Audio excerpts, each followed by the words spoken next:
बता दें कि आज कांग्रेस सांसदों की बैठक बुलाई गई है। संसद भवन में कांग्रेस सांसदों की बैठक होगी।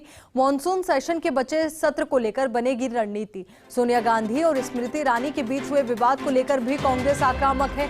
अब ऐसे में देखना ये महत्वपूर्ण होगा कि किस तरीके की रणनीति कांग्रेस पार्टी की ओर से बनाई जाएगी, क्योंकि लगातार सत्र की कार्रवाई के दौरान हंगामा देखने को मिल रहा है। तो वहीं अधीर रंजन चौधरी के दिए गए विवादास्पद बयान को लेकर अब बीजेपी कांग्रेस पार्टी पर आक्रामक नजर आ रही है।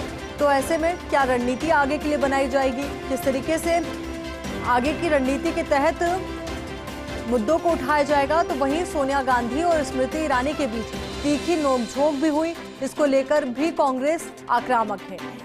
अब इसी को लेकर ज्यादा जानकारी के साथ हमारी सहयोगी और दिल्ली न्यूज एडिटर अदिति नागर हमारे साथ जुड़ चुकी है। अदिति, देखिए बेहद महत्वपूर्ण ये बैठक रहने वाली है, क्योंकि आगे की रणनीति इसी बैठक के दौरान बनाई जाएगी।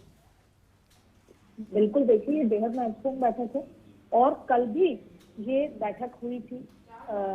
कल भी लगातार सोनिया गांधी ने अपने सारे सांसदों को बुलाया था। अब सारे जो लोकसभा एमपीज हैं कांग्रेस के, उनकी पार्लियामेंट हाउस में 10:30 बजे ये बैठक होनी है और इस बैठक में आगे की रणनीति बनाई जाएगी। दरअसल स्मृति ईरानी के बयान के बाद या पूरे बीजेपी के बयान के बाद अब एक इस तरह की पिक्चर बनकर आ गई है और संसद से बाहर निकल कर आ रही है कि जो कांग्रेस है वो कांग्रेस पर जमकर निशाना तो साधा ही जा रहा है और साथ में ये भी दिखाया जा रहा है कि कांग्रेस जो है आदिवासी, गरीब और महिला के खिलाफ है, महिला विरोधी है। ऐसे में अधीर रंजन चौधरी ने ये तक कह दिया कि मेरी जबान से चल गई, मुझसे भूल हो गई।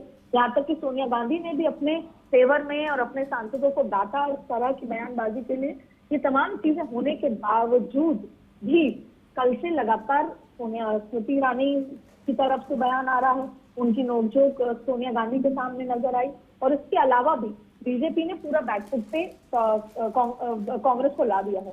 अब कांग्रेस जहां पर लगातार प्राइस राइज को लेकर, ईडी में पूछताछ को लेकर लगातार बीजेपी को घेर रही थी, केंद्र सरकार को घेर रही थी, वहां एक बैठे बिठाए ऐसा मुद्दा मिल गया जिसमें गरीब, महिला और देश के राष्ट्रपति के लिए इस तरह की बात बोलना, तो कहीं ना कहीं कांग्रेस साइडलाइन हो गई और विपक्ष इस मुद्दे पर कांग्रेस का सपोर्ट भी नहीं कर पा रहा। ऐसे में 10:30 बजे तो ये बैठक होनी है लोकसभा एमपीज की कांग्रेस की।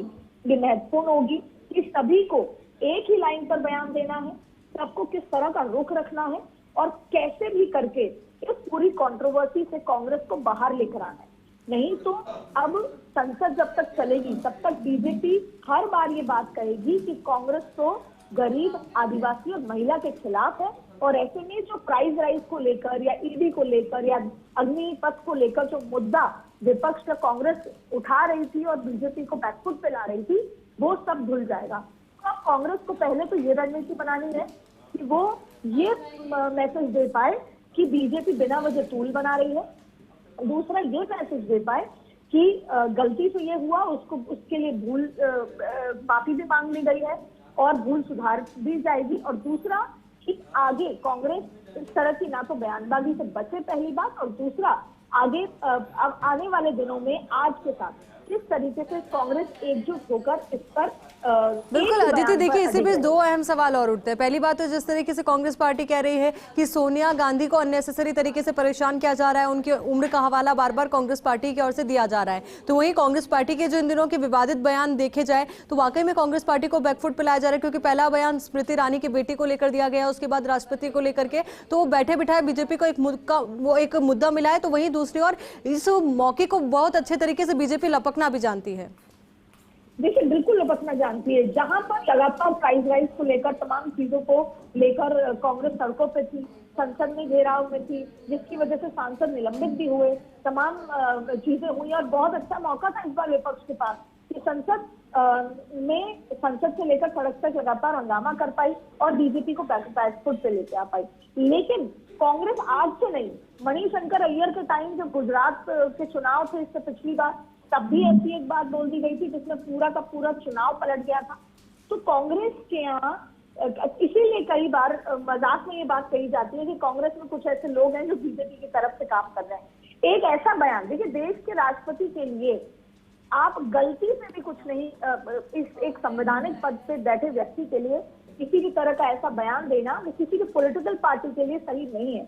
ऐसे में इतने सब कुछ के बीच जहां पर बैकफुट पे बीजेपी को लाया जा रहा था, केंद्र सरकार को लाया रहा था, ऐसी बयानबाजी से अब पूरी बाजी पलट गई है। और इस तरीके से पलट गई है कि सवाल उठने लगा है कि कांग्रेस की विचारधारा क्या है और क्या ये सच है कि कांग्रेस महिला, गरीब और आदिवासी के खिलाफ है।